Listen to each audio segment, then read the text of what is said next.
Aquest projecte pilot l'hem implementat a la ciutat d'Amposta i ha consistit en actuacions d'optimització de les factures que s'han fet tant a l'espai públic per a poder arribar al màxim de gent possible, com també a espais on se troben de forma natural col·lectius que estan vulnerabilitzats, ja siguin persones dels serveis socials com persones grans que participen al casal cívic d'Amposta.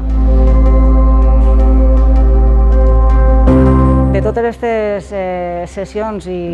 més individualitzades que han fet, una vintena de famílies són les que han participat, de les quals han fet passar un cribatge per a veure quines d'aquestes famílies tenen les condicions de més vulnerabilitat per anar a fer-los-hi unes visites a domicili en clau d'auditoria energètica i auditoria de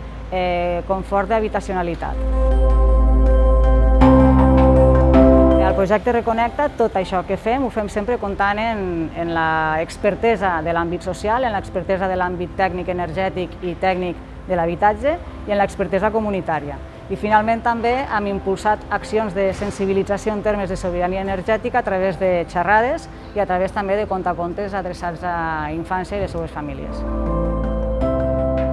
Des d'EPIFITES estem molt contents perquè gràcies al Germinador Social hem pogut finançar el projecte Reconnecta't, que és un projecte que estem desenvolupant conjuntament amb l'Ajuntament d'Amposta i el Consell Comarcal del Montsià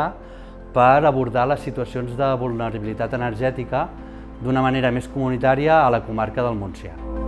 Gràcies al finançament que hem obtingut a través del Germinador Social de Som Energia hem pogut reforçar la part que ens ha ajudat a poder implementar millor l'assessorament que hem tingut europeu a través de l'EPA